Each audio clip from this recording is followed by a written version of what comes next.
Bapak, Ibu, dan saudara-saudari yang terkasih, marilah kita mempersiapkan hati dan pikiran kita untuk mendengarkan sabda Tuhan pada hari Selasa, 9 Juni 2020.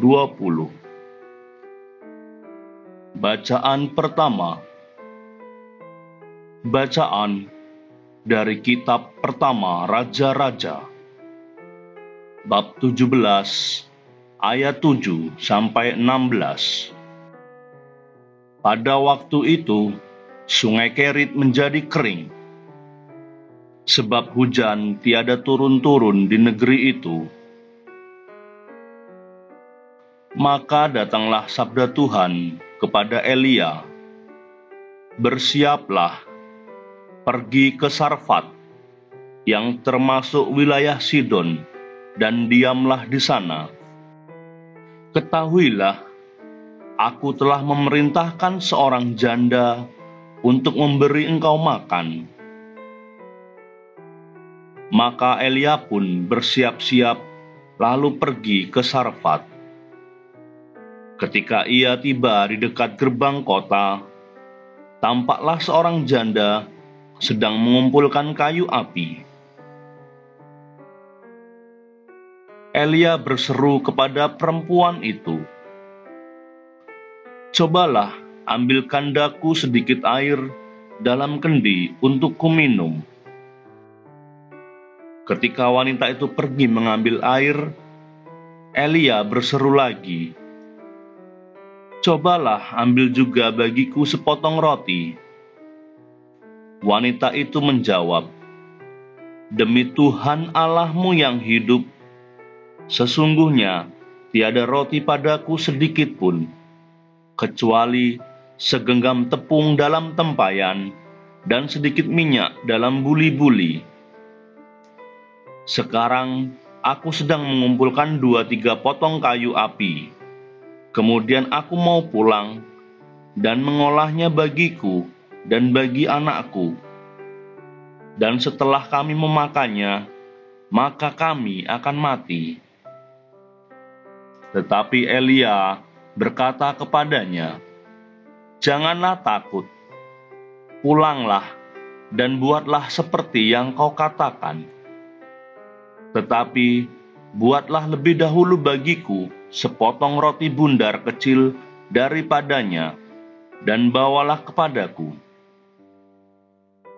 Kemudian barulah kau buat bagimu dan bagi anakmu. Sebab beginilah sabda Tuhan Allah Israel, tepung dalam tempayan itu tak akan habis, dan minyak dalam buli-buli itu pun tak akan berkurang, sampai tiba waktunya Tuhan menurunkan hujan ke atas muka bumi." Maka pergilah wanita itu berbuat seperti yang dikatakan Elia. Maka Elia, wanita itu, dan anaknya mendapat makan beberapa waktu lamanya.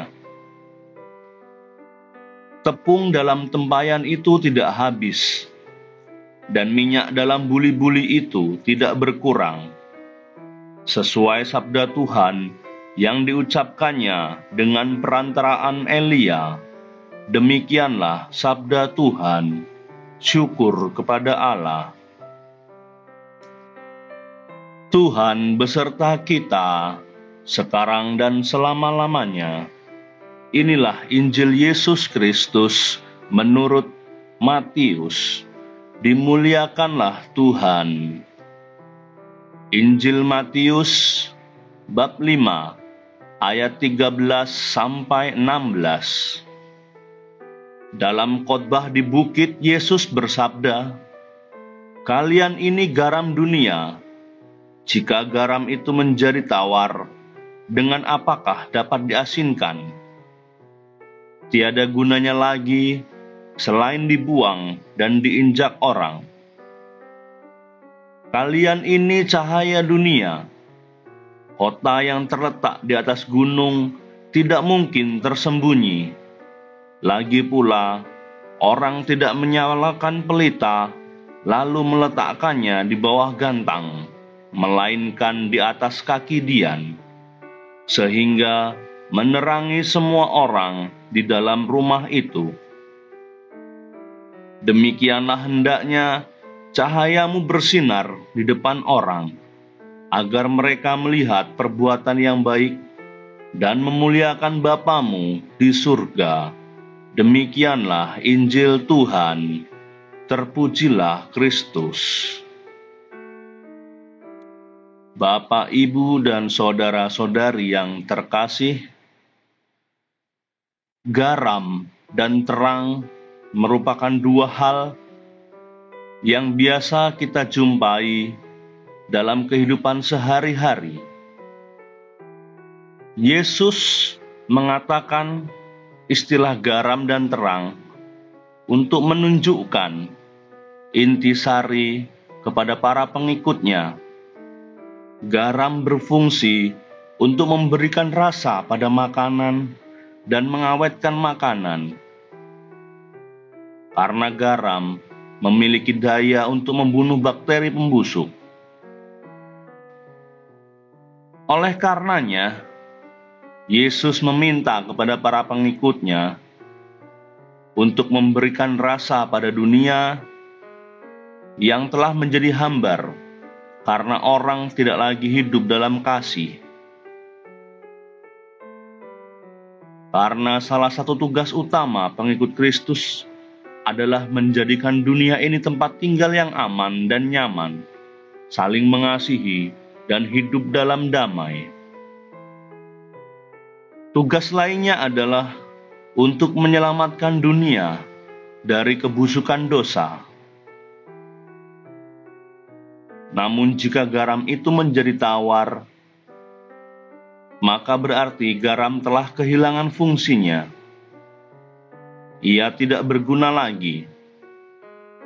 Demikian juga dengan pengikut Kristus yang telah kehilangan fungsinya, maka tidak ada gunanya. Bapak, Ibu, dan saudara-saudari yang dikasihi Tuhan,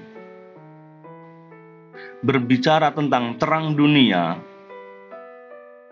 maka jika tidak ada terang, gerakan kita akan menjadi terbatas. Bahkan orang tidak bisa menikmati keindahan dunia. Makhluk hidup pun akan punah. Karena begitu pentingnya fungsi terang bagi kehidupan, maka hal pertama yang diciptakan oleh Allah adalah terang. Fungsi terang yang begitu penting diterapkan Yesus kepada para murid-Nya, yaitu di mana para murid harus mampu memberi hidup dan suasana terang bagi sesama. Ya Tuhan yang Maha Murah, jadikanlah kami umat-Mu garam dan terang bagi sesama dan dunia. Amin.